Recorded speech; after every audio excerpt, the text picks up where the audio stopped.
안녕하세요. 오직예수TV 김자영입니다. 이번 주 교회를 통해 저희에게 주신 하나님의 말씀은 시편 50편 22절에서 23절 희망, 영화롭게 할 수 있으므로 란 제목으로 말씀 전하시었습니다. 하나님을 잊어버린 너희여 이제 이를 생각하라. 그렇지 아니하면 내가 너희를 찢으리니 건질 자 없으리라. 감사로 제사를 드리는 자가 나를 영화롭게 하나니 그의 행위를 옳게 하는 자에게 내가 하나님의 구원을 보이리라. 시편 50편 22절에서 23절 말씀. 오늘의 설교 목적입니다. 하나님을 영화롭게 하는 것이 무엇인지 알게 하는 것입니다. 영화롭다는 것은 하나님의 아름답고 빛나는 이름이 내 삶을 통해 그대로 드러나는 것입니다. 믿음의 사람들은 하나님을 기쁘게 하고 하나님의 영화로움이 나를 통해 드러났으면 좋겠다고 고백합니다. 그래서 좋은 모델을 찾고 좋은 교회를 찾고 좋은 목사와 믿음의 선진들을 찾습니다. 그들을 따라가려고 무척 애도 씁니다. 그러나 그런 언어가 좋은 모델을 따라가는 그 삶이 곧 하나님을 기쁘게 하고 주님을 영화롭게 하는 것은 아닙니다. 하나님을 영화롭게 하는 삶은 하나님께서 말씀하신 것만큼 가는 것입니다. 하나님이 말씀하신 것을 먼저 알아듣는 것입니다. 좋은 모델에게 여기까지 이야기했다고 해도 나에게는 저기까지 이야기하실 수 있습니다. 하나님은 크십니다. 무한대이십니다. 영원이십니다. 모든 인생을 통해 날마다 새롭게 하나님을 만난다 해도 그 하나님을 다 만나지 못합니다. 하나님께서 주신 것 제가 알아듣습니다. 하나님께서 말씀하시는 그곳에 제가 있습니다 하는 순전함이 먼저 깃들기를 주님의 이름으로 축복합니다. 하나님을 잊어버리면 감사로 제사를 드릴 수 없고 하나님을 영화롭게 할 수 없습니다. 그런데 오늘 말씀 22절에서 하나님을 잊어버린 너희여 이제 이를 생각하라고 하십니다. 소돔과 고모라 같은 환경에서도 하나님의 말씀을 들을 수 있듯이 하나님을 잊어버려도 우리는 하나님을 생각할 수 있습니다. 그것이 은혜입니다. 잊어버려도 생각할 수 있는 씨앗을 주시는 분이 나의 사랑하시는 하나님입니다. 죄 가운데 있어도 하나님이 생각나는 사람이 있습니다. 양심이 심히 눌립니다. 때로는 견딜 수 없습니다. 그때 바로 돌이켜야 합니다. 그때 하나님을 생각해야 합니다. 아, 내가 지금 하나님으로부터 멀어지고 있구나. 하나님을 잊어버리고 있구나. 그때를 놓치면 답답한 것이 오래 갑니다. 인생이 찢겨집니다. 관계가 찢기는 것입니다. 그런데 하나님을 왜 잊어버릴까요?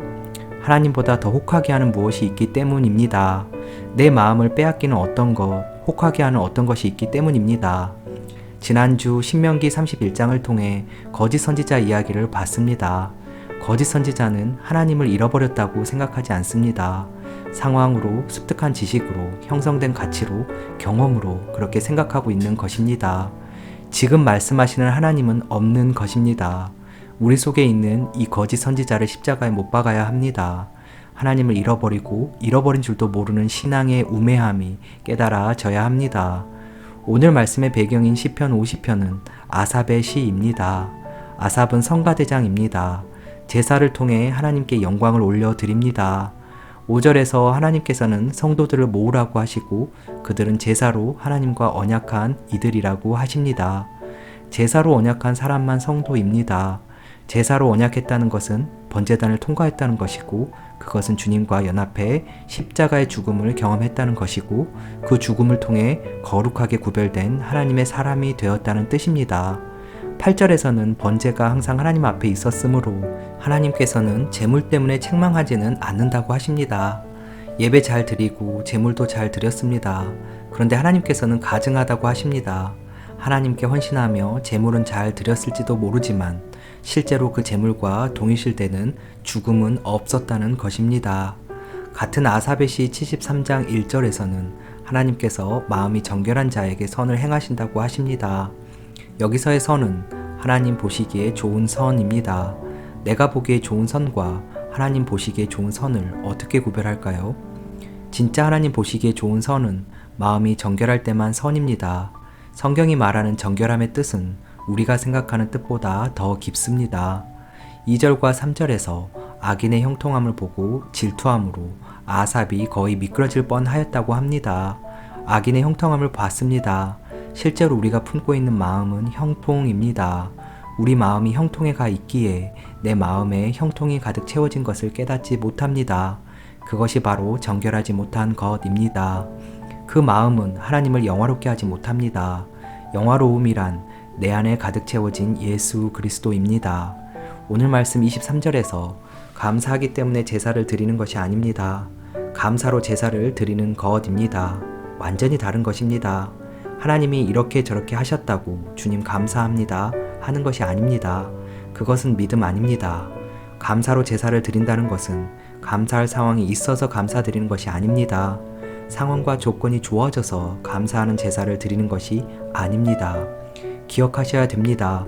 기억하셔야 됩니다. 반드시 기억하셔야 됩니다. 우리의 상황과 조건은 하나님이십니다. 감사할 수 있는 상황과 조건을 찾는 것이 아닙니다. 하나님 안에 다 있습니다. 부족해도 상황과 조건은 하나님이시기에 하나님 감사합니다 하는 것입니다. 그것이 하나님을 영화롭게 했다. 하나님이 내 안에 가득 채워졌다는 뜻입니다. 믿음에 대한 명확한 이해가 있어야 합니다. 로마서, 히브리서, 야고보서에 나오는 믿음이 다른 것 같습니다. 그러나 같은 내용입니다. 믿음은 크레도입니다. 사도신경에 나오는 전능하신 하나님을 믿사오며 할 때 믿사오면은 언어로 크레도입니다. 곧 마음을 꺼내 하나님께 드린다는 것입니다. 마음을 하나님께 드리면 마음에 하나님이 담깁니다. 하나님이 담겼기에 하나님으로 만족합니다. 하나님으로 가득 채워진 것입니다. 가득 채워질 때 오는 것이 기쁨입니다. 불평, 불만족은 채워지지 않아서 나타나는 심리적 현상입니다. 하나님으로부터 만족한다는 것은 하나님으로부터 기뻐한다는 것, 하나님으로 행복을 얻는다는 것입니다. 로마서 말씀에서 말하는 믿음은 하나님 관점에서 본 것입니다. 로마서에서 나오는 의, 그것은 하나님 보시기에 좋은 것입니다. 마음에 하나님이 채워진 것입니다. 그것이 믿음입니다. 그런데 유대인들, 제사장들, 사두개인들과 장로들은 마음에 가득한 돈과 권력을 채우기 위해 관록을 사용합니다. 순종을 통해, 예배를 통해, 사역을 통해 그것을 채우려고 합니다. 그래서 율법은 지킵니다. 로마서 말씀은 그런 행동은 받지 않겠다는 것입니다. 마음에 다른 것이 있으면서도 돈과 권력을 채우기 위해 드리는 예배는 받지 않겠다는 것입니다. 히브리서는 반대 관점입니다. 하나님의 관점이 아니라 내가 보는 관점입니다. 어떻게 하면 우리가 하나님의 마음에 들 것인가? 그래서 많은 믿음의 선진들 이야기가 나옵니다. 예레미야에서 나오는 새 마음이 나옵니다. 야고보서에는 마음에 하나님이 채워져 있으면 당연히 행동으로 드러난다는 것을 이야기하고 있습니다.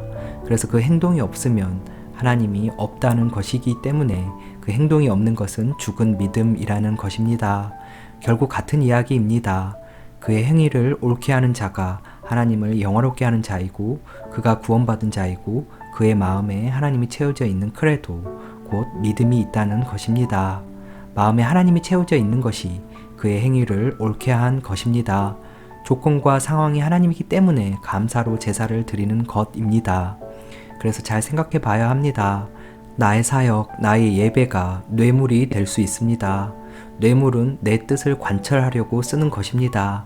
하나님의 뜻이 아니라 나의 뜻을 펼치려는 것입니다. 우리의 예배, 설교, 찬양, 사역, 헌금 모두 다 뇌물일 수 있습니다. 내 뜻을 강화하려는 몸짓에 의해 실행하는 것이라면 뇌물입니다. 하나님께서는 받지 않으십니다. 영화롭지 않다는 것입니다. 하나님을 영화롭게 한다는 것은 당신의 뜻과 마음이 나를 통해 이루어지는 것을 경험하겠습니다 하는 것입니다. 이 순전한 마음이 가득해지기를 예수님의 이름으로 축복합니다. 하나님의 세계는 하나님께 마음 쓰면 주님께서 데려가십니다. 그것이 신비입니다. 갈등하고 고민하고 화나고 도망가고 싶고 때로는 부족하지만 그것도 하나님 품 안에 있는 일이었습니다. 그 과정들이 너무 소중합니다. 그래서 겉돌고 싶지 않습니다. 하나님이 내 상황과 조건이기 때문입니다. 이 믿음의 태도가 우리 모두의 마음에 깊이 스며드는 한 주 되길 예수님 이름으로 축복합니다. 오늘 말씀 결론입니다. 하나님을 영화롭게 하는 것은 하나님의 아름답고 빛나는 이름이 내 삶을 통해 그대로 드러나는 것입니다. 내 안에 가득 채워진 예수 그리스도로 기쁨이 넘치는 삶이었습니다. 나의 상황과 조건은 하나님이시기에 감사로 제사를 드리는 삶이었습니다. 오늘도 오직 예수입니다. 감사합니다.